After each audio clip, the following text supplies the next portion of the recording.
listen and see if we can hear another beep. I don't know. Could be, a dead battery on a smoke detector. Could be my carbon monoxide alarm. I don't know. Let's sit and listen and see if we can hear another beep.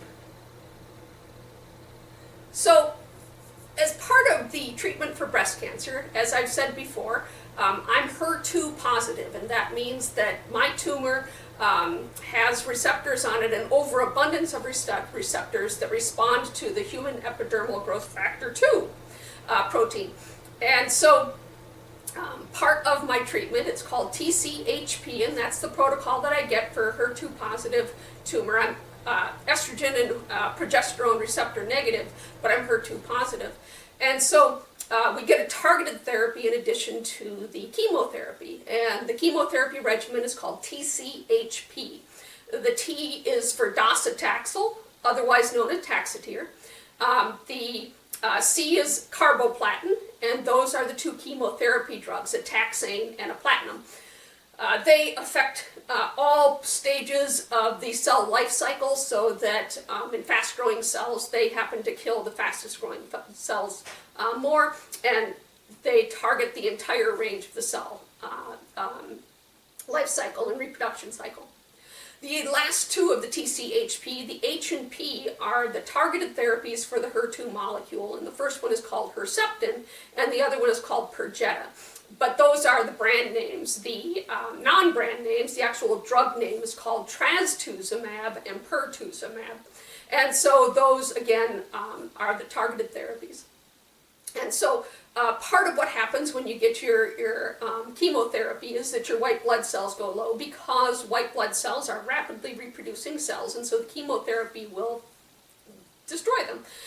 And so because you're really quite susceptible to infections and things when your white blood cells drop, part of your therapy is to receive a growth factor, a shot, to help your white blood cells reproduce. And that shot is a drug name called Neulasta.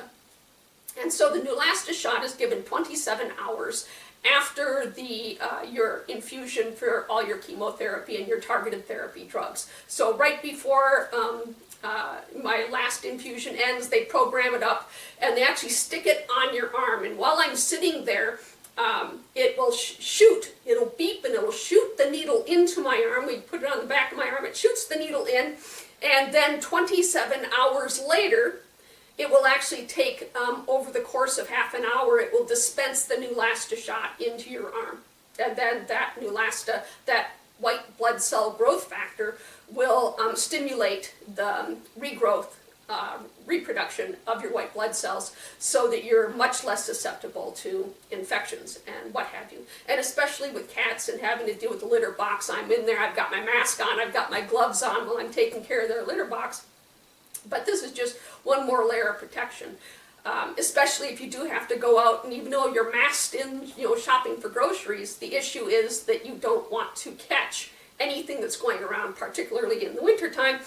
You've got RSV, you've got COVID, you've got flu, and although I had all these shots before I started chemo to make sure that I was protected, the thing is, if your white blood cells are low, you're still susceptible. So I was at home 27 hours later, and I'm just farting around on the computer, as one does, and I hear a beep. And it took me an embarrassingly long period of time to figure out that it was my Neulasta shot. You'd figure out that was my 4th chemo of 6. I have 2 more coming up, so Monday is my next chemo infusion, which is tomorrow is my next chemo infusion.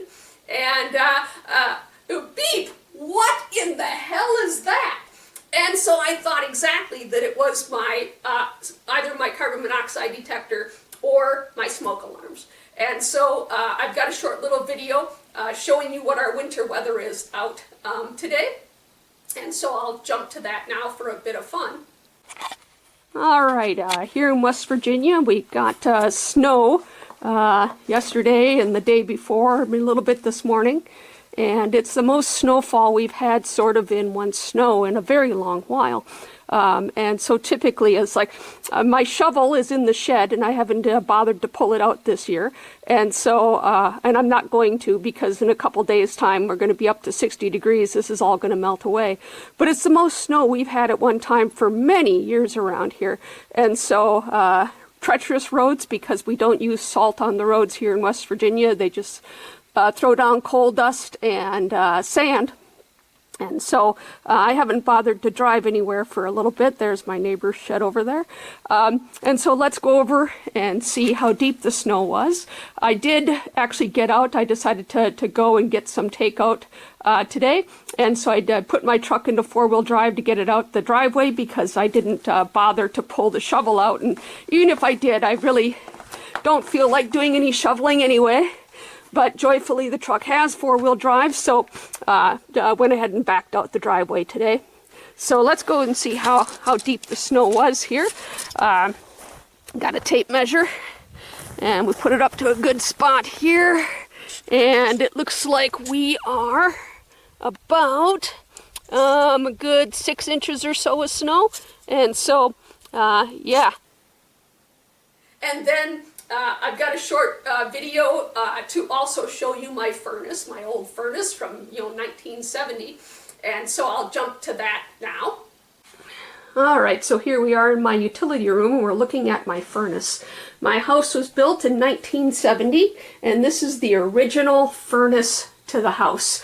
It's Williamson Tempo-Matic. Now, normally, furnaces only last for like 15 years, even with really good maintenance. But this baby here is only a couple of years younger than I am, so that puts it at over 50 years old. And so, yeah, 53 as it turns out, and the heat cycle just started up, and so we should be down here. If we go down, and let's see if we can see the pilot light in there. You can see it's all lit up. It's a nice blue flame. There it is. Isn't that pretty? So it's a continuous pilot light. The regulator is connected to a thermocouple that sits right up in the pilot. And so should the pilot light ever go out, the gas is completely shut off. Now at the same time, I also have a clicker. And so I've got a switch here over on the side, and that goes to a little sparker down there. And so if for some reason the gas it just cuts out momentarily, the clicker will just light that pilot right back up.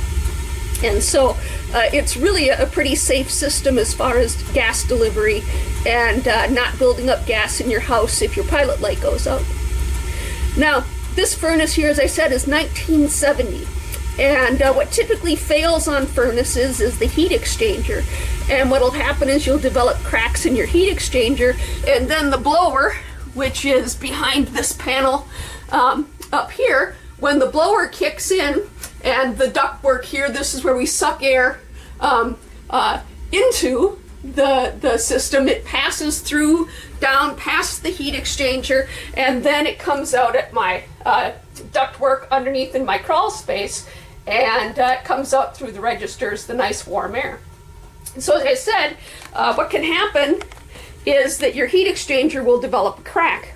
And if your heat exchanger develops a crack, then the exhaust gases from your flame down there will actually then spread throughout your house through your heat registers. And so this is why you have carbon monoxide detectors. But you also then want to inspect your furnace every year. Go in there with an endoscope and look at all parts of your heat exchanger to make sure that you don't have any rust spots, or you don't have any cracks or anything like that. So these old furnaces that were built around 1970, these babies are tanks. A modern furnace, this would be a ticking time bomb. We'd be really concerned that the heat exchanger, because it's very thin-walled metal, we'd be really concerned that the heat exchanger would develop a crack and suck your exhaust gases throughout your house, particularly carbon monoxide.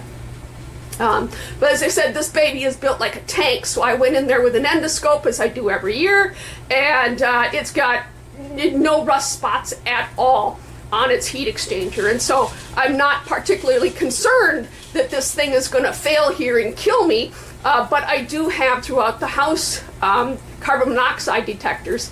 And so I'm here showing you my furnace because I have a funny story about carbon monoxide detectors related to having breast cancer. So that's where our story takes off.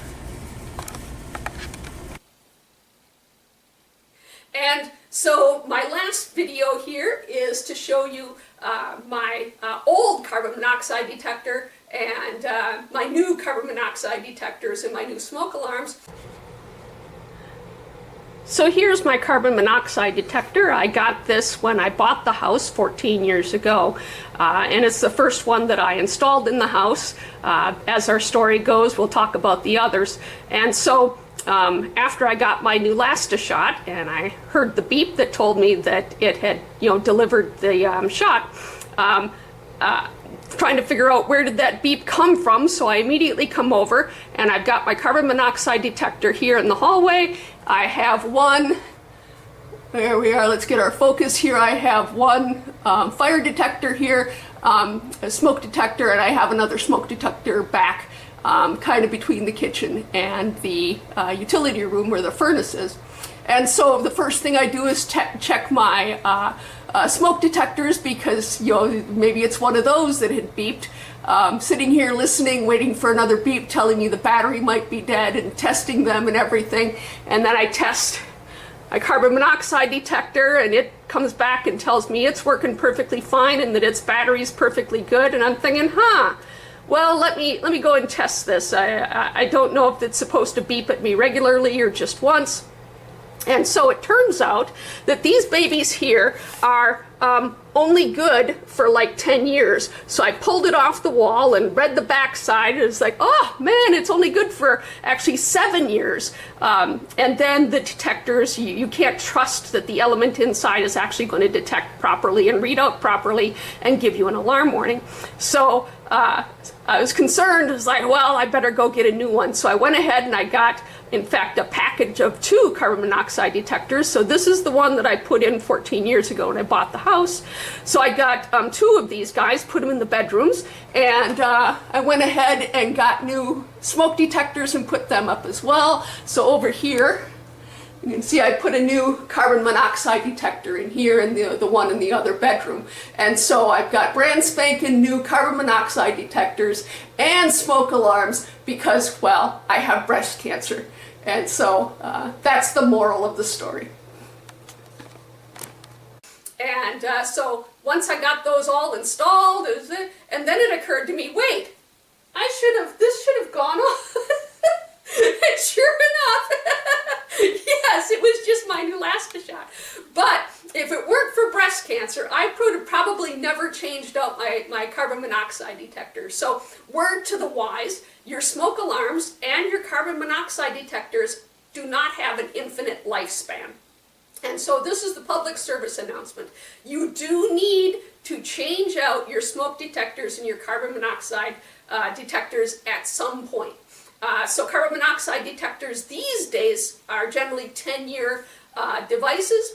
Mine was only 7, and because I bought it 14 years ago. So if you have a very old carbon monoxide detector specifically, you need to swap that out and get yourself a new carbon monoxide detector. Again, public service announcement, when I was looking up where to place the new carbon monoxide detectors, I thought, well, after this segment on my furnace, and I talk about how the carbon monoxide gets into your house, spread around if you've got a crack in your heat exchanger. My first thought was, well, I should sit it down next to the heat registers where the heat's coming out, and then it will detect the high carbon monoxide sort of immediately before it even pervades the house, if there's a crack in your heat exchanger. But it turns out you don't want to do that, because the way the carbon monoxide detector works is that it needs to be in not stagnant air, but in a spot where there's normal air buildup. So when you put it next to a place where the air is blowing past it, it will blow it past it too quickly, and it doesn't have time then to register the high levels of CO that might be present in the exhaust gases. Again, if you've got a crack in your heat exchanger and it blows your exhaust gases into your house, rather than up through your chimney. And so, so that's why I've ended up placing my new carbon monoxide detectors in the spot where I put them. You actually have to be like more than 3 feet away from your furnace registers, from your heat registers. And so, so I learned several things about my carbon monoxide detector. So yay for breast cancer, I now am protected should my old furnace develop a crack in its heat exchanger. By the way, this house was built in 1970, and that's the original furnace to the house. And so, as I said when I was taking you on a tour of my furnace, that modern furnaces only last for like 15 years. The heat exchangers have very thin metal, and the hot and cold cycle on your heat exchanger, causing it to expand and contract, is how it develops the cracks in it. This heat exchanger on this furnace, these old furnaces are built like tanks, as I said. The wall thickness is quite a bit thicker than your modern heat exchangers, and it's a barrel type heat exchanger, so it's not very efficient. If you look at the BTU ratings for what's going up the chimney and what's going out through the registers, it comes in at 70% efficient, but that's not actually the case. The thing is only like 50% efficient. So you might be wondering, well, gee, why don't I just put a pit here in my living room and just burn my cash directly, because I'm sending up so much heat out through the smokestack.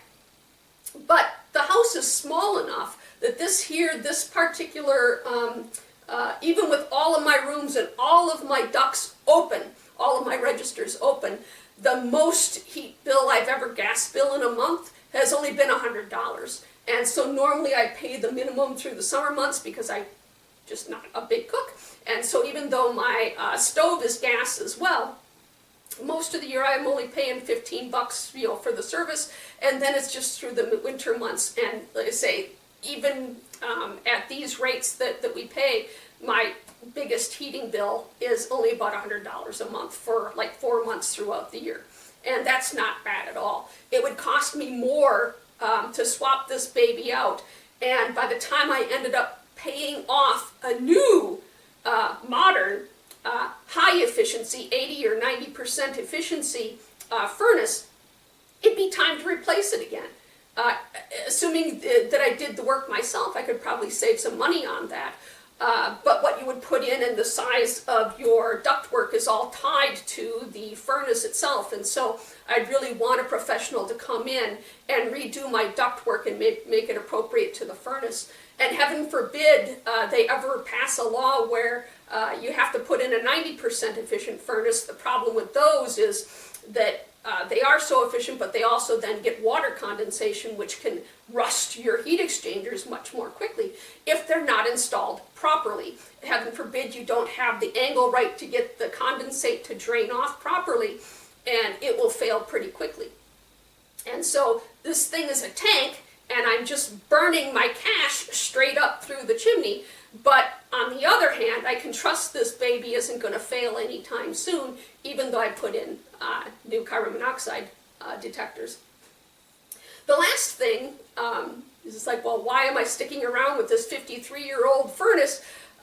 Is that should I install another one? This is now no longer code. You can't have a furnace in your living space because my utility room is just right behind my kitchen, and that's not legal anymore. So if someone were to come in and replace that, an actual contractor, they would have to put the new furnace either up in my attic space or down in my crawl space. In West Virginia, the water table's high enough that we typically don't have basements, at least not where I'm at.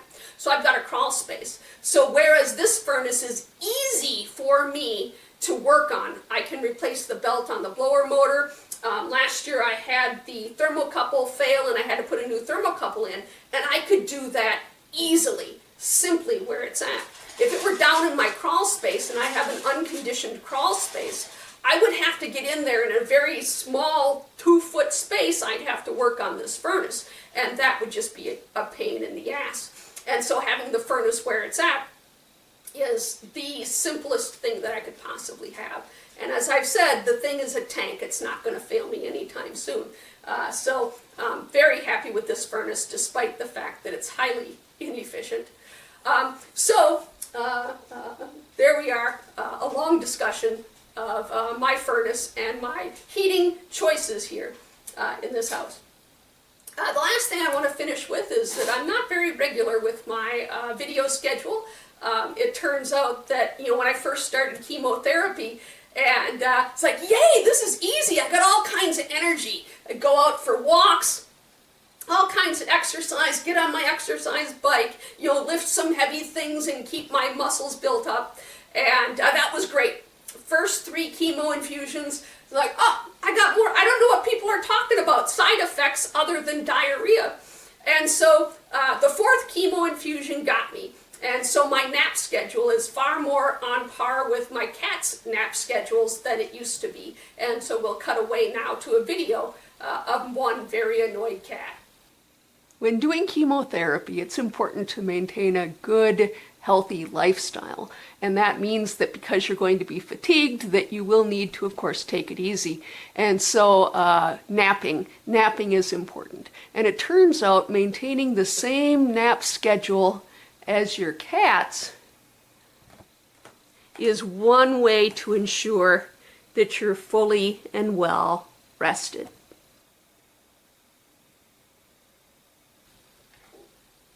And so, because my nap schedule is pretty much the same as the cats, it's really hard to get the energy up to make videos. I've got ideas, I just...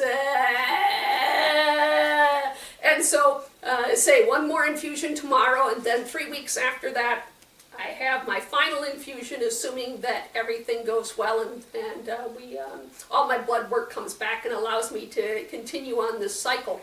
And so, say I have ideas, but where my energy level is at is from one day to the next. Who can speculate?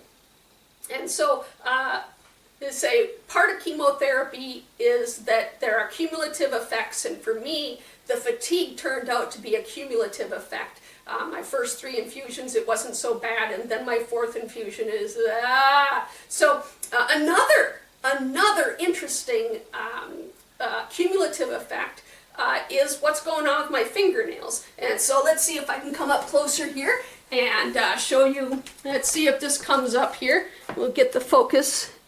You can see there. You can see that one on my thumb.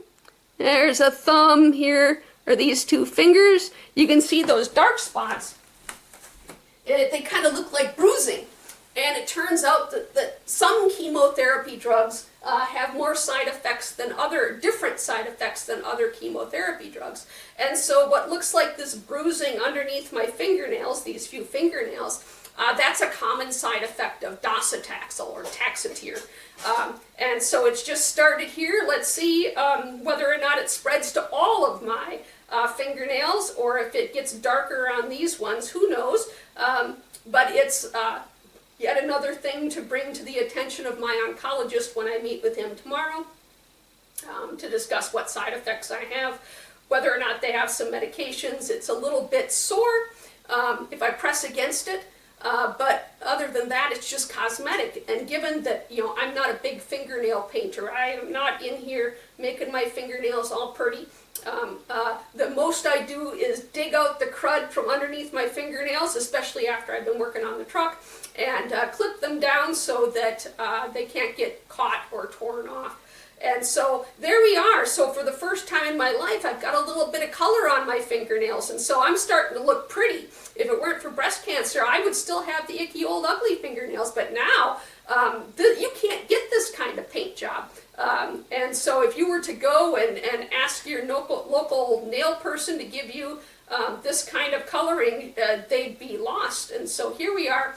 If it weren't for breast cancer, I would have the old ugly fingernails, and now I have pretty beautiful fingernails. So that's it, and we'll see what kind of energy I have going forward to make some videos between now and the next chemo.